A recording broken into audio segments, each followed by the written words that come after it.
Chapter 5, Preparing for the Gala. The date of Julie von Lemp's gala for the benefit of needy governesses had been fixed several times,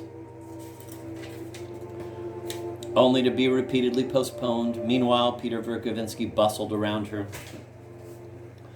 And Lyamshin, the petty government clerk who had sometimes visited the elder Verkovensky and who now found favor in the governess's house because he played the piano, ran errands for her.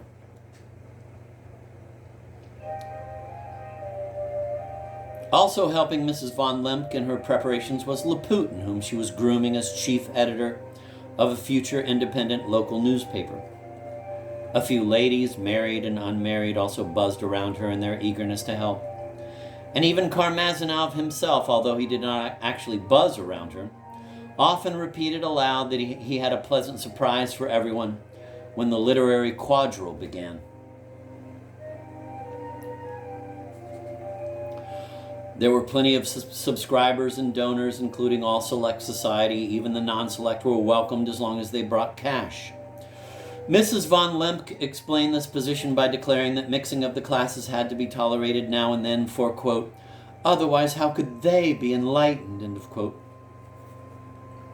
So the official organizing committee resolved that the gala reception would be held in a democratic spirit. The great response from subscribers brought in an unexpected amount of cash and gave the organizers all sorts of wonderful ideas. This was the reason for the constant postponements. They were still undecided where the grand ball at the end of the program should be held.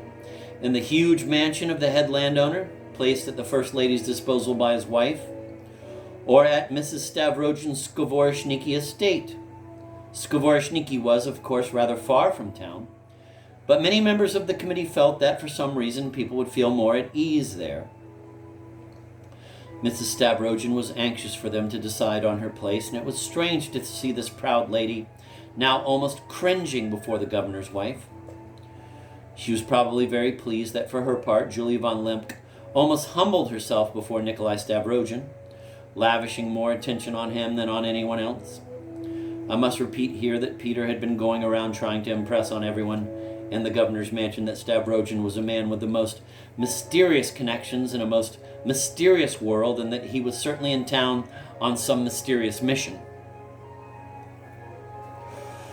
People were in a strange mood at that time.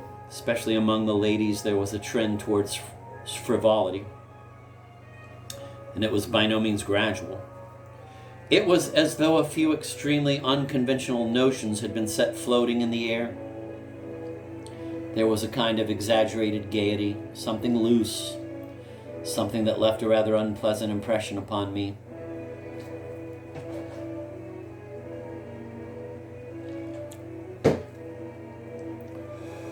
An unrestrained attitude was the fashion.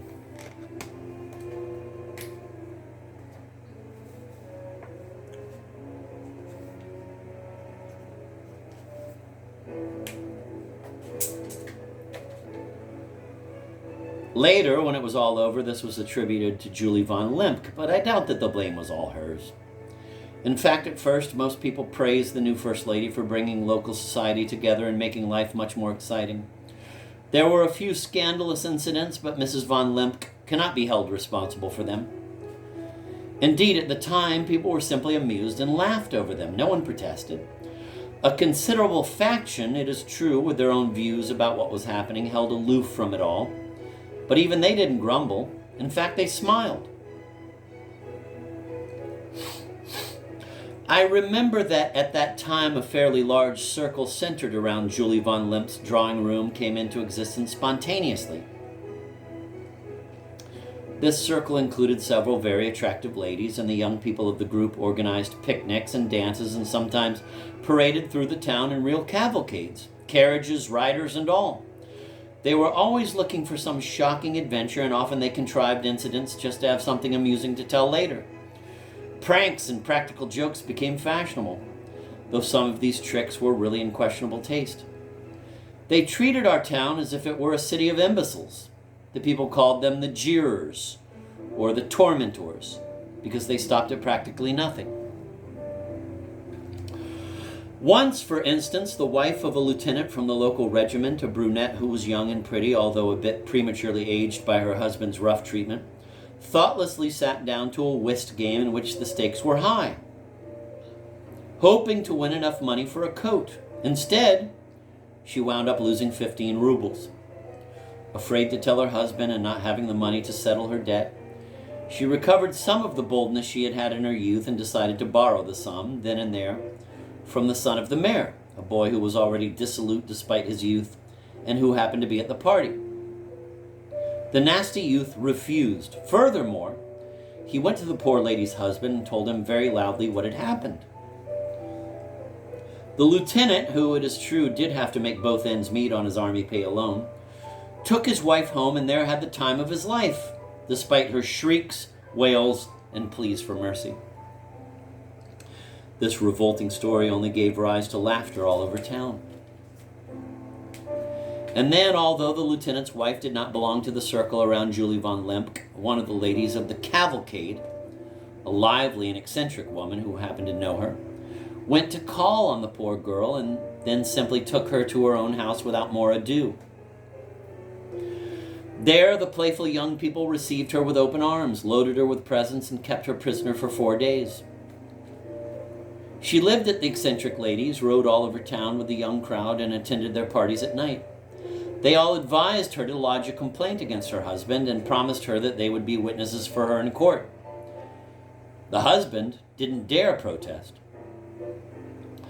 Finally, the poor thing realized that she was courting trouble, became frightened, and on the 4th evening managed to evade the vigilance of her protectors and return to her husband. It is impossible to say what happened between the pair, but the shutters of the low wooden house in which the lieutenant lived remained shut for 2 whole weeks. Mrs. von Lemke admonished the naughty youngsters when she found out what had happened. She was particularly displeased with the eccentric young lady, although the lieutenant's wife had been brought to the governor's mansion and introduced to her personally on the very first day of her abduction. However, the whole incident was soon forgotten.